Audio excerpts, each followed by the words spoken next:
난 예수 믿어 천국 백성이 되었습니다. 난 예수 믿어 하나님 자녀가 되었습니다.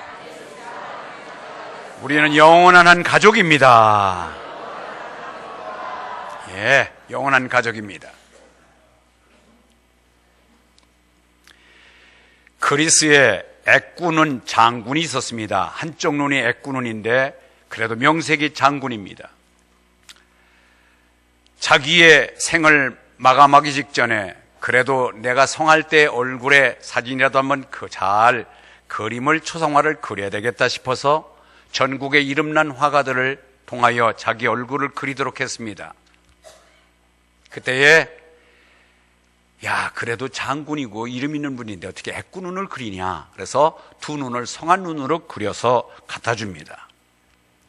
고개를 갸우뚱거리고 만족스러워하지 않습니다. 그러니까 있는 그대로 하나를 애꾸눈으로 만들어서 그림을 갖다 드렸는데 그래도 뭔가 모르게 편치 못한 표정을 짓습니다. 그때에 이름 없는 무명 화가가 장군의 마음에 꼭 드는 그림을 그려주겠다고 나섰습니다. 미심찍었지만 그래도 자기가 자신 있게 그리겠다고 하니 한번 맡겨봤습니다. 그런데 이 화가는 멀쩡한 눈을 가진 옆에 측면을 그렸습니다. 그랬더니 그 그림을 보더니 아주 대단히 만족스러워하는 것입니다. 지난 주일날 제가 예화를 사용했던 한 편의 예화, 부자가 있었습니다. 대단히 많은 재산을 갖고 있고 저택을 갖고 있었는데 죽을 병에 걸렸습니다. 그때 담보로 하나님과 타협을 합니다. 하나님, 내 병을 고쳐주시면 이 저택을 팔아서 하나님께 바치겠습니다. 그런데 정말 극적으로 병이 고침받았습니다. 자, 이제 막상 약속대로 집을 팔려고 하니까 인색한 마음이 들었습니다. 그래서 신문에 광고를 이렇게 냅니다. 우리의 대지 500평 그리고 건평 100평 되는 저택 단 10만 원에 팝니다. 그런데 조건이 있음. 우리 집에 있는 모든 정원수가 5억이 호가되니 나무와 함께 팜. 이래 했어요. 그런데 작자가 나서서 보니까 진귀한 나무들이 많고 5억을 호가하는 집이다 생각해서 나무를 포함하여 5억에 사드립니다. 자, 약속대로 하나님 앞에 바치겠다고 집값 10만 원 내고 5억은 자기가 챙겼습니다. 자, 위에 있는 애꾸눈의 그림을 그린 무명 화가와 뒤에 한 부자의 공통점이 뭡니까?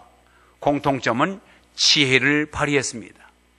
지혜를 발휘해서 자기의 위기를 모면하고 자기의 유익을 얻게 됐다고 하는 것이 공통점입니다. 그럼 차별점이 뭘까요? 차별점이 분명히 있습니다. 이 차별성은 자기의 지혜를 동원하여 이 화가는 자기뿐만 아니라 상대방에게도 기쁨을 같이 나눴습니다. 그러나 이 부자는 그 자기 지혜로서 자기의 양심을 속이고 하나님을 속이고 그리고 자기 이기주의적인 자기 욕심만 차린 것이 차이가 있습니다. 이 둘 중에 누가 더 지혜자입니까? 누가 더 지혜로운 자입니까?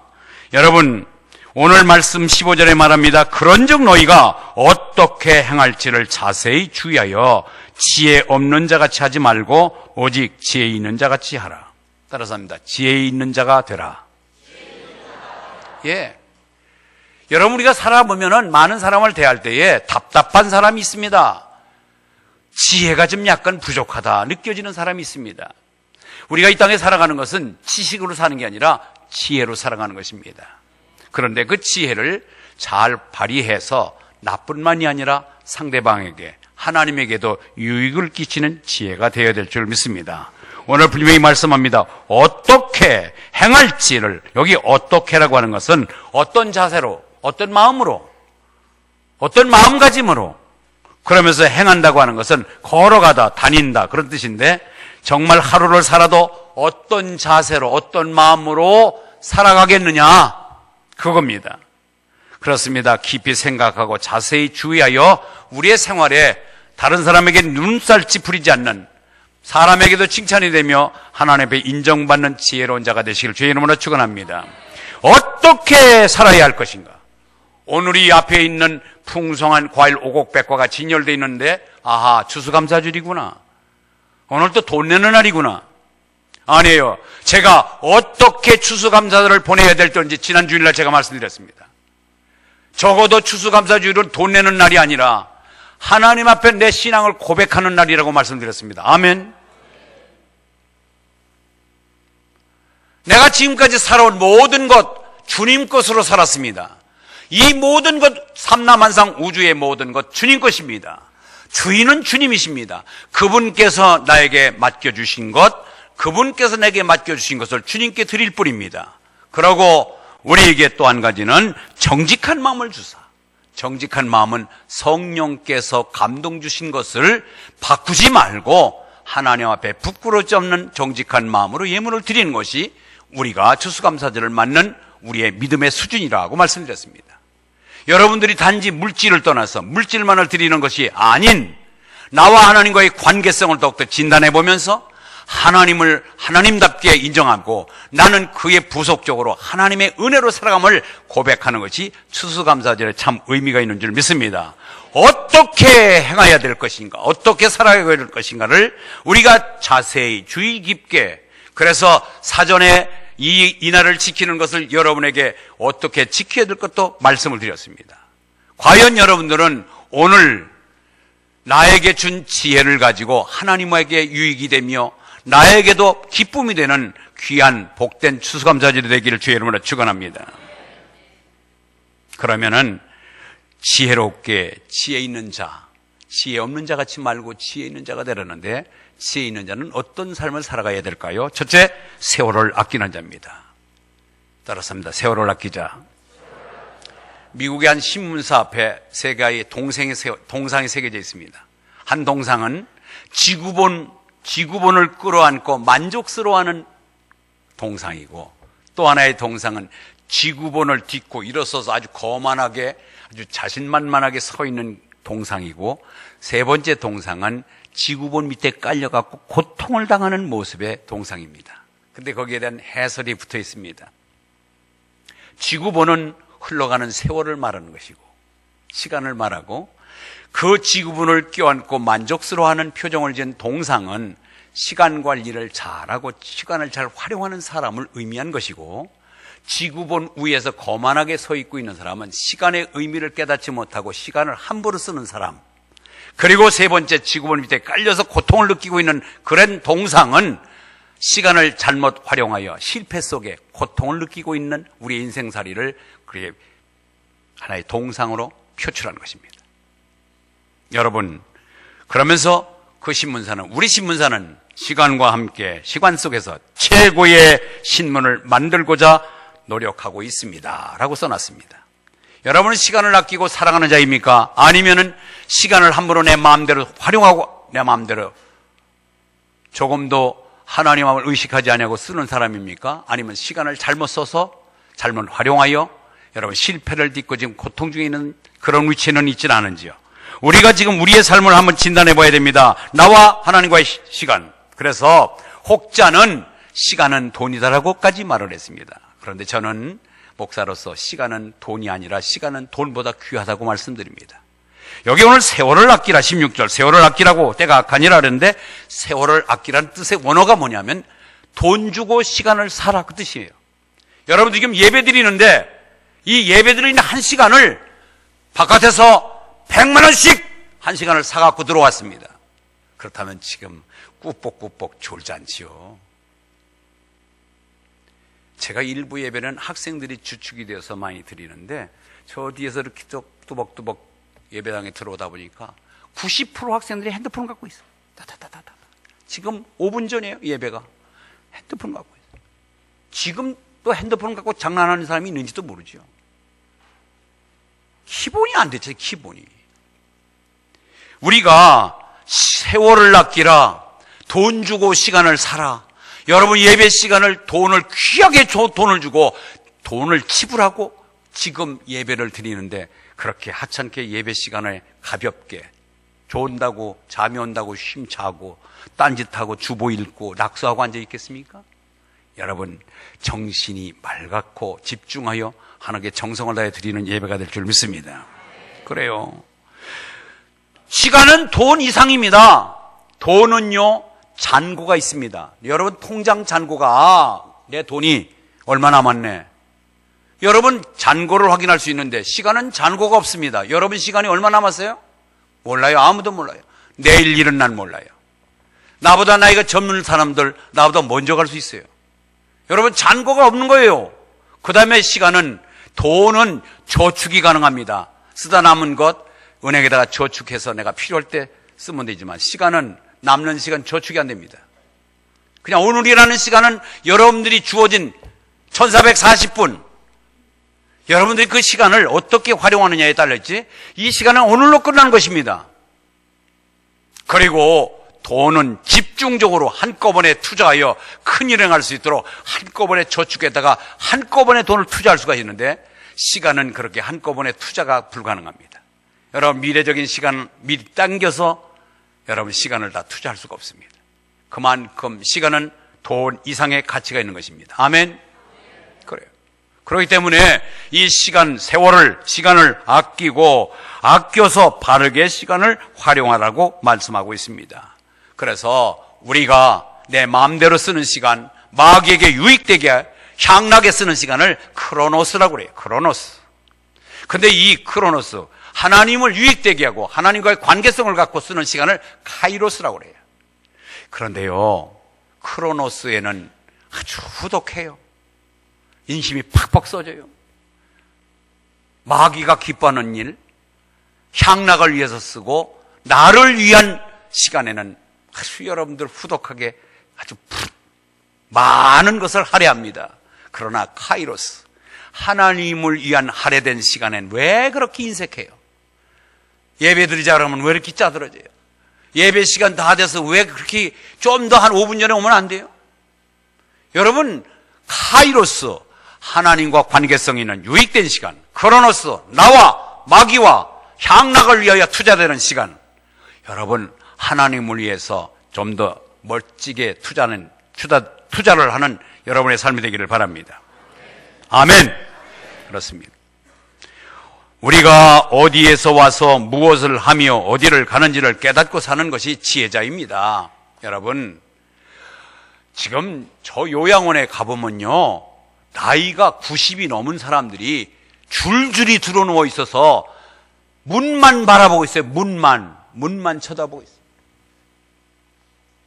제가 핸드폰에 너무 은혜로운 구절이 들어와서 한번 읽어드릴게요. 10살 나이 때 어디를 간다면 무조건 좋아라 따라 나섰던 나이, 20살 나이 친구들과 함께라면 무엇을 하든지 어디를 가든지 그냥 좋았던 나이, 30살 나이 좋아하는 사람과 함께라면 행선지를 묻지 않았던 나이, 40살 나이 한 번 가려면 애들 챙겨야 하고 이것저것 준비로 걸리적거리는 게 많지만 꼭 한번 가보고 말겠다고 다짐했던 나이, 50살 나이 종착역이 얼마나 남았나 기차표도 챙기고 놓고 내린 것 물건 없나 이것저것 살피는 나이, 60살 나이 어디를 가도 유서 깊은 역사가 먼저 눈에 들어오는 나이, 70살 나이 학벌, 재벌, 외모 등 아무것도 상관이 없이 어릴 때 동물을 만나면 무조건 반가운 나이, 80살 나이 이때는 누굴 찾아 나서기보다는 언제쯤 누가 찾아올까 기다려지는 나이, 90살 나이 지금 누굴 기다리고 계십니까? 아니면 어딜 가시려고 합니까? 아무도 오지 않고 갈 데도 없는 나이요. 인생은 시간여행입니다. 인생이란 왕복이 없는 승차권 한 장만 손에 쥐고 떠나는 단 한 번의 뿐인 여행 같습니다. 여러분, 이런 인생이에요. 그런데 좀 더 하나님과 관계성을 맺고 사는 우리 신앙인들로서 하나님 앞에 투자되는 시간이 많아지기를 주의 이름으로 축원합니다. 우리는 양적인 개념으로 살아가는 사람이 있습니다. 어떻든 간에 오래 살고 길게 늘어져서 오래 살고 싶은, 그거 다 욕망이에요. 본능이에요. 지금 요양원에 계신 분들 문 밖에 누가 나를 찾아오지 않나 문만 쳐다보고 계세요. 그분들의 공통점 시선이 문만 바라보고 있는 거예요. 우리 가족이 오지 않을까? 우리는 사람 기다리지 말고 주여 내가 무엇을 바라리오? 나의 소망은 주께 있나이다. 하나님의 나라에 내 본향에 갈 것을 준비하는, 이제는 황혼역이 접어들수록 내 본향이 그리워지기를, 여러분 그것이 본능이 되기를 바랍니다. 그렇죠. 우리는 양적인 개념의 시간 속에 사는 것보다는 질적인 개념에 살아야 돼요. 어떻게 살았느냐? 어떻게 살았느냐? 무엇을 하면 어떻게 살았느냐? 얼만큼 살았느냐가 문제가 아니라 어떻게 살았냐가 중요합니다. 하나님 보시기에 정말 인정받고 하나님이 칭찬받을 만한 삶의 환경을 만드시길 바랍니다. 두 번째, 지혜로운 자의 삶은 뭐냐? 둘째는 주의 뜻을 이해하는 것입니다. 따라서 나 주의 뜻을 이해하자. 예, 아하, 이거 주님이 기뻐하실 일이다. 이거 정말 주님이 환영할 만한 일이다. 이거 주님께서 원하는 일이다. 이런 일을 우리가 마다하지 않냐고 앞장서 나가시길 바랍니다. 오늘 17절, 그러므로 어리석은 자가 되지 말고 오직 주의 뜻이 무엇인가 이해하라. 주께서 요구하시는 삶이 무엇인가? 뜻에 순종하는 삶, 이것을 뜻을 이해하지 못하는 사람은 어리석은 사람이고, 주의 뜻을 분별하여 내 앞에 계신 주님이 이건 기뻐하는 일이다, 이건 원하는 일이다, 그래서 찾아서 그 뜻에 내 뜻을 일치시켜서 시간을 투자하고 물질을 투자하는 삶, 이게 지혜로운 거예요. 여러분 아이들 키워보지만 죄송합니다, 여기 홀로 자녀를 키우는 분도 계십니다. 야무지게 엄마로서 아버지 없는 아이, 버릇없는 아이 될까봐 야무지게 키우는 엄마도 있습니다. 그러나 대부분의 옛말에 아버지 없이 크는 아이들이 버릇이 없다는 말은 뭐예요? 그래도 뭔가 나보다 상전, 내가 두려워하고 내가 좀 뭔가 모르게 거리감을 두고 경외할 수 있는 존재, 집안에 아버지가 있는 자녀들은 멀리 마구제비로 살다가 마구제비로 놀다가 바깥에서 아버지 기침소리 나면 다리를 오물고 자기가 난잡했던 일들을 정리정돈하지 않아요. 그건 아버지 나보다 더 높고 아버지가 나보다 더 크신 분이고 그분 앞에 내가 눈치를 보며 살아가는 것입니다. 여러분, 어리석은 자는 시편 14편 1절 뭐라고 얘기하냐면, 하나님이 없는 자는 그 마음이, 하나님이 없는 자는 어리석은 자다. 어리석은 자는 그 마음에 하나님이 없는 자예요. 여러분, 하나님이 없는데 뭘 거리를 끼게 뭐 있어요? 뭘 겁나겠어요? 뭐 주저하겠어요? 하나님이 없는데 무엇을 뭉치지를 못하겠어요? 그러나 우리는 하나님 때문에 내가 잘못 가는 길을 가다가도 아이고 하나님이 계시지, 하나님이 보시지, 하나님이 이걸 싫어하실 텐데 하고 우리의 망가진 삶을 다시 한번 접고 바르게 살아가는 자세를 가다듬을 때가 많습니다. 아멘. 그래서 어리석은 자는 그 마음에 하나님이 없는 자예요. 여러분, 종교인이 되지 마시고 신앙인이 되되 하나님의 자녀가 되시길 바랍니다. 하나님의 자녀는 하나님을 의식하며 사는 자예요. 하나님이 싫어하는 것은 하지 않는 것입니다. 하나님이 원하는 것은 내가 싫어도 하는 것입니다. 그것이 바로 우리는 하나님이 있는 자예요. 성경 제끼고 교회 문턱만 다니는 것이 하나님 믿는 자가 아니라 하나님을 의식하며 하나님의 뜻을, 하나님이 기뻐하는 뜻을 기쁨으로 감당할 수 있는 자, 이것이 바로 지혜로운 자입니다. 아멘. 오늘 아침에 새벽기도 때 제가 예화를 드렸습니다. 미국에서 있었던 일입니다. 여학생이 명석하여 반에서, 아니 전교에서 늘상 1등을 갑니다. A 학점뿐만 아니라 A 플러스를 늘 받습니다. 그런데 생물 시간이 왔는데 선생님이 난해한 문제를 냈습니다. 진화론에 대한 과학적 근거로 설명하라. 진화론을 과학적 근거로 설명하라 라고 무신론자 생물학 교수가 문제를 냈습니다. 그런데 이 여학생은 독실한 크리스찬입니다. 믿음이 좋은 아이예요. 나는 진화론이 아니라 난 창조론을 신봉하며 창조론을 그대로 믿는 아이인데 진화론을 과학적으로 증명할 때 그는 반론 제기를 하면서 오히려 진화론보다 창조론에 대한 우위성과 창조론의 과학적으로 근거를 해서 제시를 해서 촥 답안을 썼는데 완전히 이 무신론자 교수가 원하는 답이 아닌 엉뚱한 답을 썼을 때 C학점을 줬어요. 석차가 내려왔습니다. 경쟁 학생한테 뒤쳐졌어요. 잠시 마음이 상했지만 기도로 극복합니다. 하나님, 나는 하나님 앞에 하나님의 뜻을 구했지 인간의 뜻을 구하지 아니하고 하나님의 마음을 기쁘게 해드리기 위해서 저는 창조론을 주장했습니다. 하나님 불이익당한 것도 감사합니다 하면서 그는 이내 정상적인 마음 상태를 갖습니다. 드디어 대학 진학이 됐을 때에 그가 성적을 원하는 대학이지만 미국의 대학은 자기의 자력을 소개하는, 자기의 소신을 소개하는 에세이가 중요하게 작용해요. 그래서 그는 자기가 생물학 시간에 있었던 내용을 그대로 적었습니다. 저는 내 뜻보다도 하나님이 기뻐하는 뜻이라면 소신을 굽히지 않겠습니다. 그래서 저는 진화론보다 창조론을 더욱더 우위에 두면서 설명을 했더니 C학점을 받았습니다. 그래서 이 학교에 들어올 때 성적이 약간 좀 지장을 받을지 모르지만 저는 이 성적이 좀 더 부끄럽지 않은 성적을 갖고 왔습니다. 그때에 교수회의에서 이 여학생이 정말 소신이 분명하구나. 자기 불이익을 위해서라도 자기의 소신을 굽히지 않냐고 이렇게 멋진 여학생이 이런 소신을 피력했다면 이런 학생을 우리 학교에서 필요로 하는 학생이다. 전액 4년 장학생 해서 선발이 된 거. 할렐루야. 여러분, 하나님을 위하여 하나님을 기쁘게 해드리면, 하나님의 뜻을 구하면 하나님은 먼저 그의 나라와 그의 일을 구하라 그러면 이 모든 것을 너에게 도와주리라. 돈 주고 지금 사서 지금 예배 드린다니까. 돈 100만 원씩 지금 돈 주고 사서 지금 예배 드리는데 그렇게 하면 안 되지요. 거시기를 이렇게 벌리세요.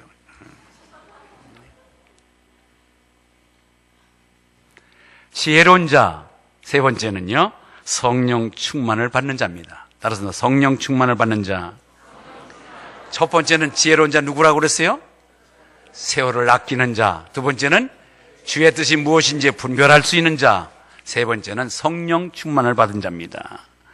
예, 영국의 요한 웨슬레 형제들 9형제가 되지요. 많은 형제 속에 요한 웨슬레 감리교 창시자가 됩니다. 요한 웨슬레가 옥스퍼드 대학 출신입니다. 유명한 대학에 드디어 유명한 목사님을 초청하여 교수들에게 특강을 시켰습니다. 그때에 요한 웨슬레 목사님은 교수들에게 다른 주제가 아니라 교수들, 가장 석학들을 앞에서 여러분들 성령 받으십시오. 그러니까 교수들이 입이 삐죽삐죽하면서 아니 우리들이 지금 대학 강단에서 아이들을 가르치는 교수들인데 무슨 성령 받으라고 그러는가, 주제에 맞지 않은 말씀을 하는가 하고 투덜거렸습니다. 그때에 그 요한 웨슬레는 굽히지 않습니다. 분위기를 봐서 읽었습니다. 여러분, 예수님의 제자들은 예수님의 생전에 동고동락하셨습니다. 예수님의 말씀을 직접 들었고 예수님의 이적을 보았고 예수님과 식사를 하였고 예수님의 모든 명령을 준행했던 예수님의 제자들에게 마지막 예수님 승천하시면서 예루살렘을 떠나지 말고 아버지께서 주시겠다고 약속하신 것을 기다려라. 그럴 때 마가이다락방에 120명의 그 문도들이 힘써 기도하다가 약속대로 성령 받아서 그들이 나가서 하루에 전도할 때 3,000명씩 회개한 사건을 여러분 아십니까?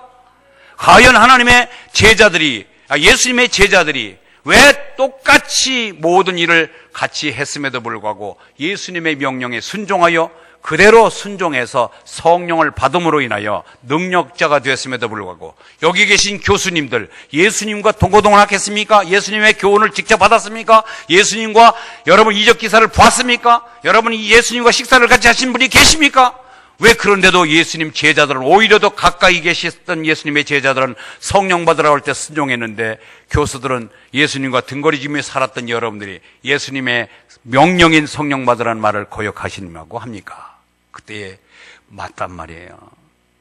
그래서 교수들이 회개하고 성령 받기 위해서 간절히 기도할 때에 놀라운 일들이 벌어져서 이 옥스퍼드 대학이 인류 대학이 됐지만은 또 영적으로도 많은 하나님이 기뻐하는 일들을 만들어내는 복된 학교가 된 것입니다. 여러분, 우리는 마찬가지입니다. 우리는 이 땅에 살면서 내 논리와 내 실력과 내 능력으로 살아가려고 하지만 이 신념은 약한 것입니다. 하나님의 주시는 능력으로 살아가야 됩니다. 사도행전 1장 8절 시작. 예, 됐어요. 예, 장생이 여기 요쪽 동네에 있네요. 오직 성령이 너에게 임하면 너희가 권능을 받는 거예요. 성령이 임하면 따라오는 것이 권능자가 됩니다. 능력자가 됩니다. 아멘. 그래요. 그럴 때 나가서 과감하게 증인된 거예요. 우리가 지금 여러분들이 갖고 있는 실력에다가 성령 받기만 하면 여러분들은 놀라운 능력자가 될 줄 믿습니다. 그래서 성령을 인정하시고 성령을 사모하시고 성령을 요청하시기 바랍니다. 성령님, 말하세요. 성령님, 요청합니다. 사모합니다. 충만하게 하여 주시옵소서. 여러분, 성령님을 정말 가장 친구로 요청하십시오. 성령님 멀리 계신 게 아니에요. 여러분, 성령 받으셔야 됩니다. 그렇기 때문에 술 취하지 마라. 이는 방탕한 것이니 오직 성령으로 충만함을 받으라. 할렐루야. 여러분, 우리가 가지고 있는 이성이 술을 먹게 되면 파괴가 돼서 제정신 차리지 못하고 소심한 사람이 배짱이 부고 호연지가 되고 객기 부리고 그런 게 뭔지 아세요? 이성이 마비되기 때문에 그래요. 이성이 파괴됐기 때문에. 그런데 성령 충만을 받고 성령에 취하면 파괴된 이성이 회복됩니다. 아멘. 그래서 여러분 성령 받으면요, 딴짓하지 아니하고 판단력이 바라지고 아주 능력자가 되는 거예요. 그런데 여러분들 성령이 요청되지 않으면 잘못된 거지요. 따라서 합니다. 성령님, 사모합니다. 성령님, 요청합니다. 성령님, 충만케 하옵소서. 노래처럼 부르시기 바랍니다. 그래서 성령 받고 새로운 인생길이 펼쳐지기를 주의 이름으로 축원합니다. 그렇습니다. 우리는 다른 게 없습니다. 우리의 인생 누구의 손에 맡기느냐에 따라서 우리의 삶이 달라질 수 있습니다. 우리는 역대상 29장 12절에 보니까 부와 귀가 주께로 말미암고 주는 만물의 주제가 되사 손에 권세와 능력이 있사오니 모든 사람을 크게 하고 강하게 하심이 주의 손에 있나이다. 우리는 주님의 손에 잡혀서 주님의 성령 부어주시면은, 주님께서 성령이 우리에게 임하게 해주시면은 우리는 부와 귀가 주에게 있기 때문에 우리를 강하게 하고 부하게 하고 능력자가 되게 하는 것은 주의 손에 있습니다. 아멘. 그렇습니다. 그래서 칼 라일이라고 하는 사람은 세상 사회는 내가 영광을 드릴 처소가 아니라 내가 쓰여질 처소라고 얘기했습니다. 조지 트루엣이라고 하는 사람은 인간이 가질 수 있는 가장 위대한 지식은 하나님의 뜻을 아는 것이며 인간이 행할 수 있는 가장 위대한 업적은 하나님의 뜻을 행하는 것이다 라고 했습니다. 하나님의 뜻을 행할 수 있는 인정한 힘의 원동력은 성령님이십니다. 우리가 주님 기뻐하게 해드리는 것 다 원하지요.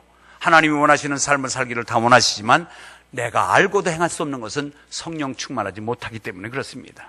성령 충만하면 얼마든지 하나님이 기뻐하는 곳에 여러분들을 투자할 수 있고요, 여러분들이 그 투자한 만큼 결과도 얻을 줄 믿습니다. 요한일서 2장 17절 이 세상도 그 정욕도 지나가되 오직 하나님의 뜻을 행하는 자는 행하는 이는 영원히 거하느니라. 할렐루야. 예, 하나님의 뜻을 행하는 이는 영원히 거한다고 그랬습니다. 이제 한 예화 드리고 마치겠습니다. 스코틀랜드의 한 호수에서 이쪽 호수에서 저쪽 호수로 건네다 주는 한 노인이 나룻배를 가지고 손님들을 실어 나르는 일을 하고 있습니다. 그런데 이 나룻배, 노를 져서 가는 거 아니에요? 근데 이 두 노예의 이 노 이름을 하나는 믿음, 하나는 실천, 행함, 그렇게 써놨어요. 믿음, 행함. 그래서 손님이 물어봤어요. 할아버지, 이 노에다가 왜 행함하고 또 여기다 믿음 써놨습니까? 그러니까 아무 소리 안 하고 믿음이라는 노를 한 손으로 팍 쳤으니까 어떻게 되겠어요? 배가 뱅글뱅글 제자리에 도는 거예요. 다음번에는 믿음의 노를 놓고 행함이라는 노를 계속 지으니까 또 역시 반대로 뱅글뱅글 돌고 앞으로 전진하지 못합니다. 그러더니 두 노를 탁 잡고서 촥 믿음과 행함의 노를 지으니까 앞으로 배가 쭉쭉 나가는 거예요. 여러분, 상당 여러 해를 예수 믿으시면서도 답보 상태에 있고 나는 믿음이 자라나지 않습니다 그러는데 여러분들이 이유가 있습니다. 이 시간 설교를 통하여 깨달은 바, 여러분들 혼자 성경을 읽다가 깨달은 바, 누구에게 간증을 들어서 깨달은 바, 아하, 그렇게 살아야 되겠구나. 아, 저렇게 해야 믿음이 가는구나 하고 믿음이 생성되는 요소를 여러분들이 만났다면은 그 믿음을 가슴으로, 머리로 이해돼서 가슴으로 간직했다면 이것을 손발로 행함이 나타날 때, 그럴 때 여러분의 믿음은 전진해 나갈 수가 있습니다. 전혀 믿음의 기초가 없이 열심만 내고 행함만 부르짖어도 여러분의 믿음은 앞으로 나가지 못하고, 더더구나 여러분들 행함만 갖고도 안 되지만 행함이 없이 믿음만 머리로만 잔뜩 가지고 뭐가 그렇게 이론가가 돼서 말로는 천상주수같이 몇 장 몇 절 하면서 정제하면서 성경을 인용하지만 그 이론적인 믿음만 갖고도 앞으로 전진하지 못합니다. 우리는 하나님이 기뻐하는 지혜로운 자의 믿음꾼, 앞으로 전진해 나가는 믿음꾼, 그것은 행함과 믿음이 일치될 때 앞으로 나갈 줄 믿습니다. 이제 하나님이 기뻐하는 정말 지혜로운 자가 되는 것은 세월을 아끼고 시간을 하나님 기뻐하는 식으로 사용하시고, 또 두 번째는 뭐예요? 저쪽 뒤에 웃는 사람들 무슨 뜻인지 알았어요? 주의 뜻이 무엇인지 분별하고 하나님이 기뻐하는 일이라면 생명 걸봐라. 세 번째는 성령 충만 받아라. 그리하여 하나님이 원하시는 지혜로운 자 되어서 하나님 앞에 유익을 끼치며 여러분들에게 많은 복을 누리시기를 주의 이름으로 축원합니다. 하나님 아버지 감사합니다. 오늘 추수감사주를 맞이